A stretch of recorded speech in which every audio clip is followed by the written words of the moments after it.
What are you doing? Well, I hope I didn't alarm you, old chap. I'm just taking gun prints. This is the end.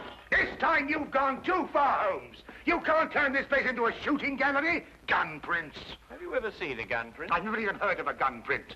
You'll kill somebody one of these days, Holmes. Parliament ought to pass a law against people like you. Well, of course, gun print's just the name I've given it. Actually, it's the marks on the bullet left by the rifling in the gun barrel. Ah!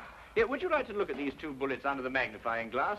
You'll observe that they have different markings because they were fired by different guns. I'm not interested, not in the least interested. The police will be here in a minute. But you should be interested, Watson. You're interested in saving lives, aren't you? Of course, but... Well, look, this very little experiment may very well save a life someday. How can firing bullets from here into... Wait a minute. Take the case of a man who is accused of murder. I'd rather not. The prosecution claimed that the bullets were fired from his gun. They probably were. The man was guilty. I can see it all. Yes, but if it can be proved that it was impossible by the markings, then an innocent man's life could be saved. That's all very well and good, Holmes, but this flat is not the place to conduct these sort of experiments. How would you like it if I started to practice my surgery in the bathtub or on the kitchen table? Could you manage it in the bathtub, do you think? No, I give up. And now, if you're not keeping this appalling smell for experimental purposes, I will, with your permission, open the door. Holmes, I told you. I knew you'd gone too far. Now you have shot somebody. Well, if I have, I shall have to certainly correct those guns for drift. Oh, that's fantastic. He seems to have some breath in him still. No fault of yours if he has. Now, help me with him before somebody sees him. Really, firing off revolvers, brewing poison, frightening people. It's more than a man can stand, Holmes. Really, more than a man can stand. Am I wounded badly, please? I'm a poor man. I can't afford a hospital. No. You'll be all right in a minute. You've just fainted from something. Something, you say? Didn't you hear what happened? I was outside, about to knock at your door, when suddenly I was attacked. Someone turned a revolver loose on me, bullets flying everywhere. I tried to fight back bravely, but there were too many of them, 6 or 7 at least, all firing guns. I'll get you a glass of brandy. Oh, thank you. You'd better call the police. They may try it again, whoever they are. Maniacs and foreigners, I'll be bound. No. You're quite safe now. Those shots came from my revolver and were fired into that wadding over there. You mean you were the one who... Yes, I was just carrying out a little experiment. I must apologize for any shock I may have given you. And no one is after me? And not to my knowledge, Mr. Wilson. Here, will you drink this, huh? Oh, thank you. You called me Mr. Wilson just now. How did you know that was my name? Well, it's on your collar. Very shrewd indeed, you're noticing my name like that. In fact, you've got exactly the kind of mind that could help me to unravel my mystery. That is, if you're willing to lend a poor man a hand.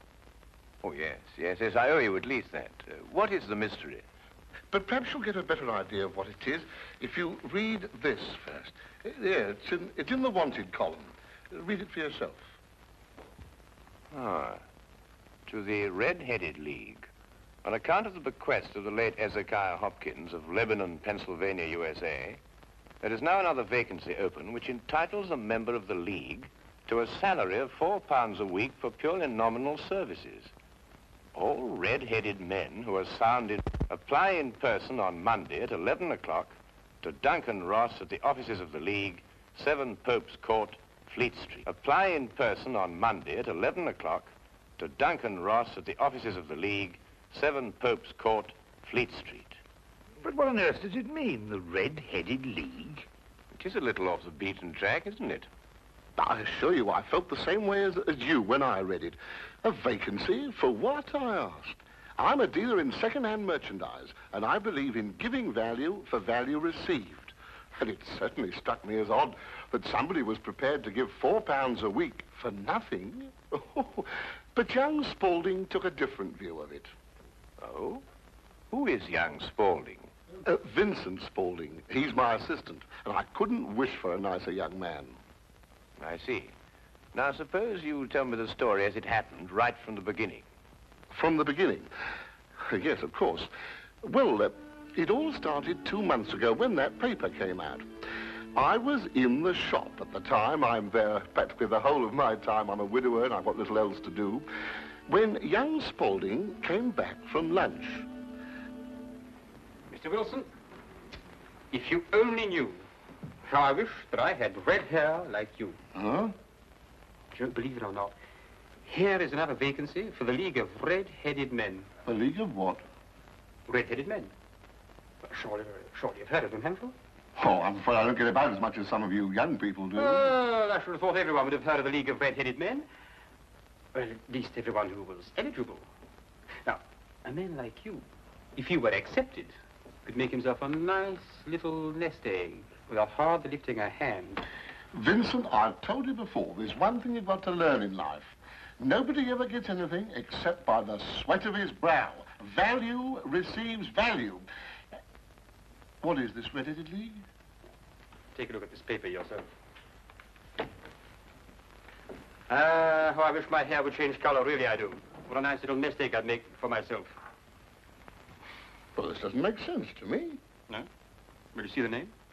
Hezekiah Hopkins? Yes. Oh, he was an American millionaire. Very peculiar in his ways. He was red-headed himself and had great sympathy for all red-headed men.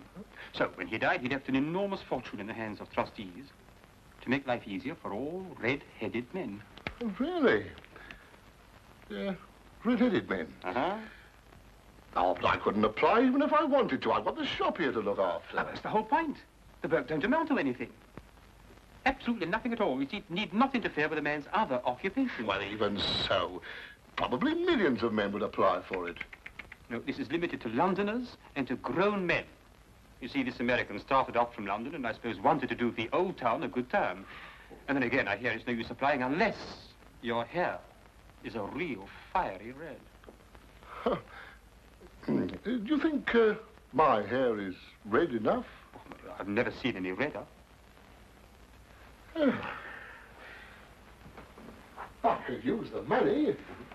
There's all sorts of repairs I could do, and... Vincent, I'm going to investigate this league. Lock up the shop. You're coming with me. Yes, sir.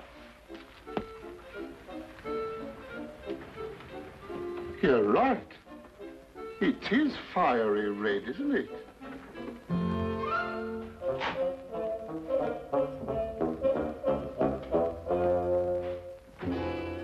Let me handle everything. All right. Stand back, everybody. This is Mr. Hopkins' son. Go on, step back, or he'll see that you don't get interviewed at all. Mr. Hopkins, this way. Thank you for applying, Mr. Emerson. Your name will be kept on file, and in the event you are chosen to fill the vacancy, I'll get in touch with you immediately. Thank you, Mr. Ross. I do hope I win. My family and me could do with the money. We shall see what we shall see, Mr. Iverson. Thank you so much.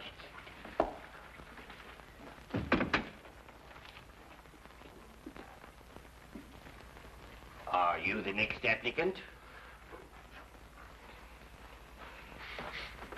Yes, this is Mr. J.B.S. Wilson. Your search is over. He's willing to fill the vacancy. Will you sit down, Mr. Wilson?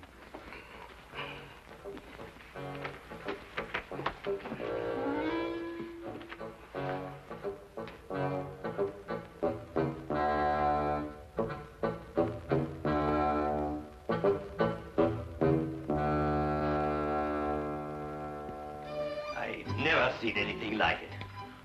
I told you, Mr. Wilson. It's extraordinary, beyond belief. Congratulations. It would be an injustice to hesitate. Oh, I've got the position. You have. You will, however, excuse me for taking an obvious precaution. There are tears in your eyes. I perceive all is as it should be, but we have to be careful, for twice now we have been deceived by wigs, and once by paint. I'm sorry the vacancy has been filled, but thank you one and all for coming. Get on, John, no, come on. My name is Duncan Ross. I'm one of the trustees in charge of the fund left by your noble benefactor. When shall you be able to embark upon your new duties? Oh, well, almost any time, I suppose. Though I should mention that I have another business which will require some of my time. Oh, so long as you're free to be here between the hours of 10 to 2, there'll be no objections.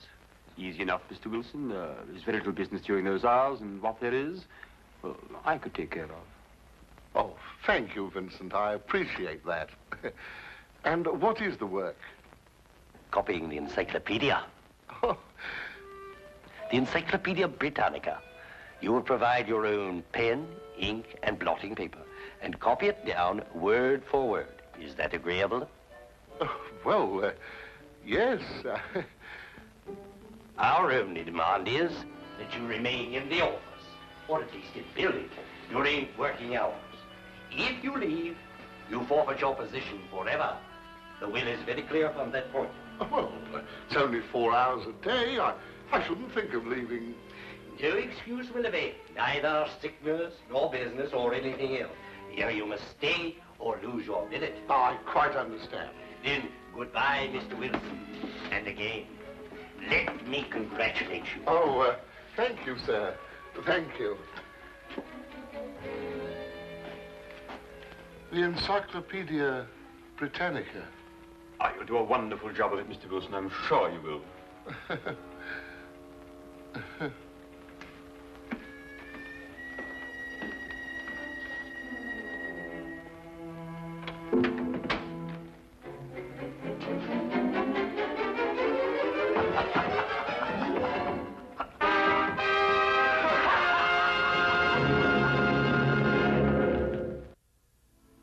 The first word was Arkan. At the end of 8 weeks, I'd finished the A's and begun the B's. For this, Mr. Ross rewarded me every Saturday with 4 golden sovereigns.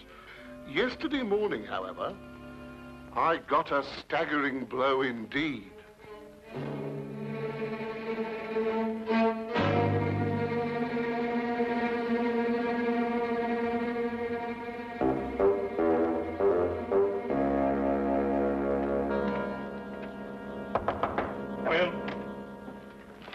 Mr. Milford? Yes, what can I do for you?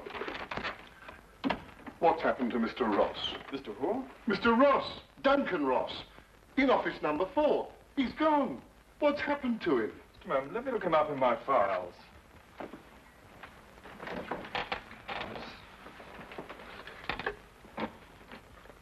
Are you a customer of this, Mr. Ross? I work for him. That is, I did up until this morning. What did you do? I copied the encyclopedia. You copied? The Encyclopedia Britannica. Wouldn't it have been cheaper buying another encyclopedia rather than going to all the trouble of copying it? You don't understand. That's the work the Red-Headed League required me to do. Look here, my good man. If this is a joke, I fail to see the humor. If it isn't, it's my duty to inform you that office number 4 was rented temporarily to William Morris, an accountant. I never heard of Duncan Ross, nor the Red-Headed League in all my life, and I'm certain they never existed. I got the home address of William Morris, but when I arrived there, it turned out to be a factory making ladies' unmentionables. No one had ever heard of William Morris or Duncan Ross.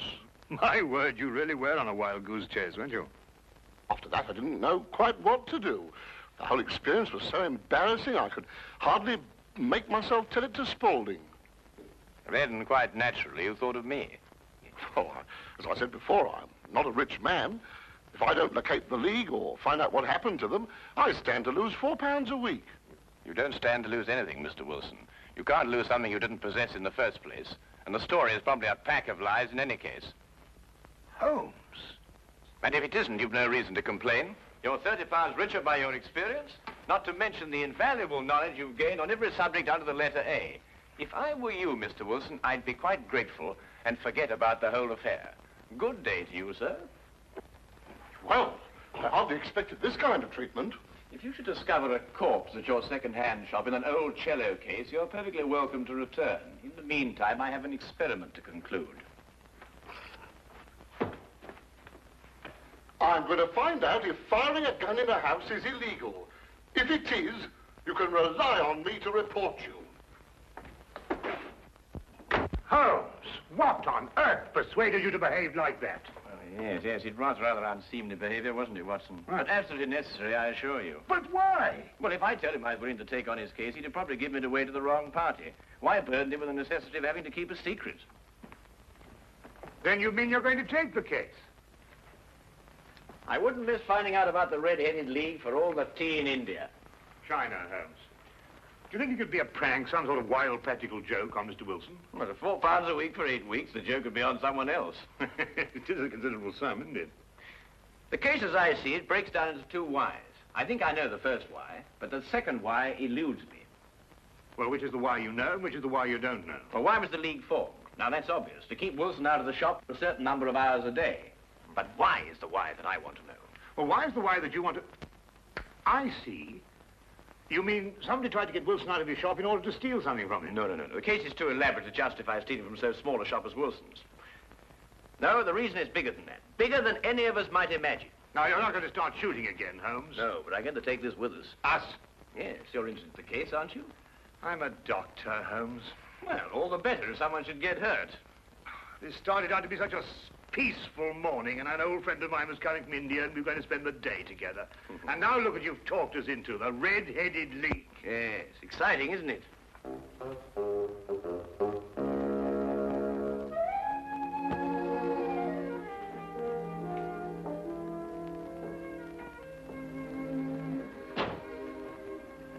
Seems to be nobody here.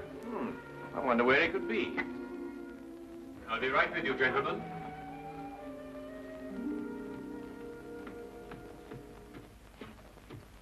May I help? I'm sorry, I was occupied in the cellar. I hope I haven't kept you waiting. Not at all. My friend here is interested in making a purchase. Mm-hmm. Anything in particular? I think well, you never know what you might...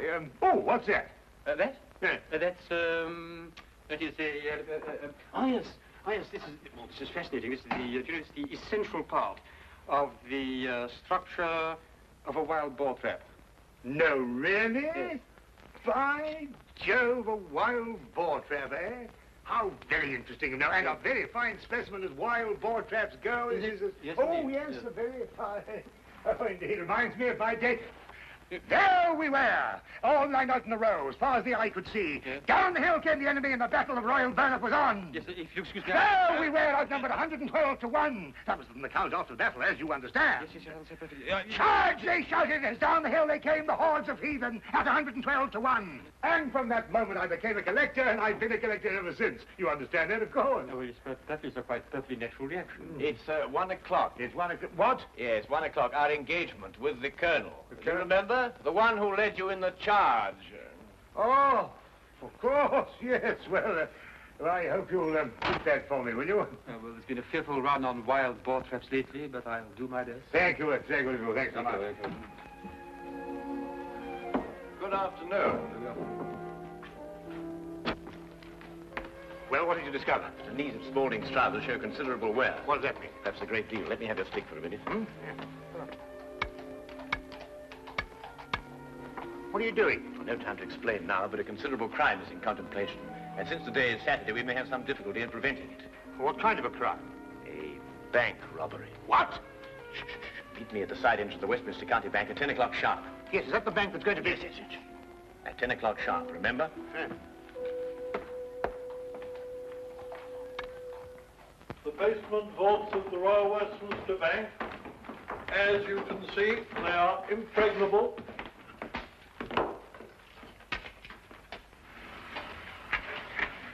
Why are you so sure that the bank's going to be robbed, Holmes? Because the knees of a man's trousers were badly worn.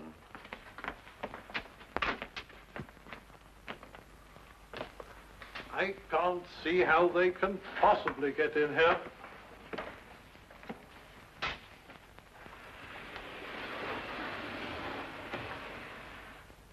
Is that the gold?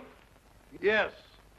We had occasion some months ago to strengthen our reserves, and so we borrowed 30,000 Napoleons from the Bank of France. Word must have leaked out, if Mr. Holmes' deductions are correct.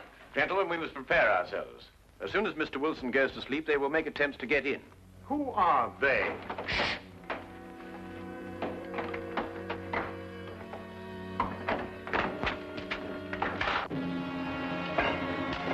Get back.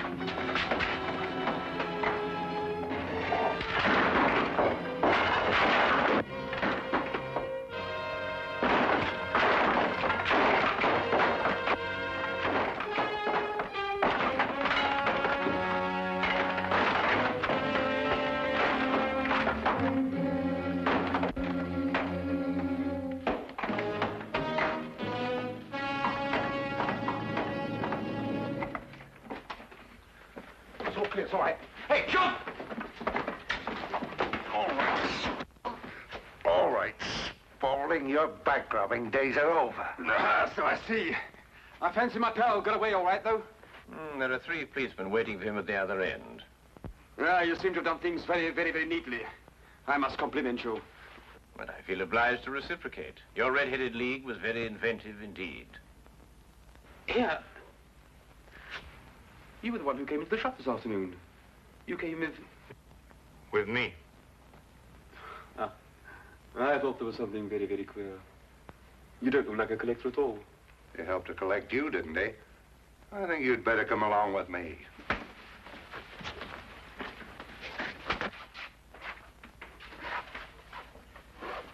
I don't know how the bank can repay you, Mr. Holmes. I've been more than amply repaid, Mr. Merriweather, by having one of the most unique experiences of my career. However, there is one thing you could do for me. Name it. Well, it's... Anything, Mr. Holmes. I'm a regular depositor at your bank, Mr. Merriweather, and I should be eternally grateful if you could do something about your pens. I've yet to find one of them that worked. Come along, Watson.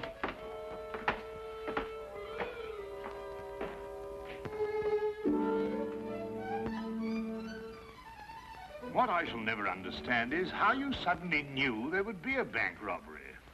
Well, if you remember, when we visited the second-hand shop, Spaulding was in the cellar. I didn't pay much attention to it at the time, but later on I noticed that the knees of his trousers were badly worn, as if he'd spent some time kneeling, doing some sort of burrowing work. But burrowing where? Perhaps from the cellar to the next building.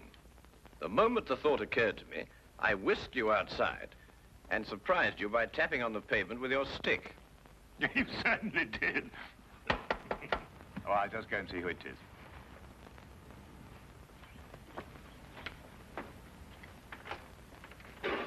Hello, come on in, Inspector. How are you? Dr. Watson. I hope it's not too late to make a call. Of course not. Come right on. Well, I saw the light was on, and I just thought I'd drop in. Ah, how are you, Inspector? Now, make yourself at home. Oh, Draw up a chair. Thank you very much indeed. Cup of tea? Yes, please. Well, by the time the newspapers come out with a report of your exploits tomorrow, Holmes, you'll be a hero. Oh, well, I shall try and remain humble through it all. Yes, the whole of London, except, of course, Mr. Wilson. Unless I miss my guess, he wants me still to arrest you. Arrest me? What for?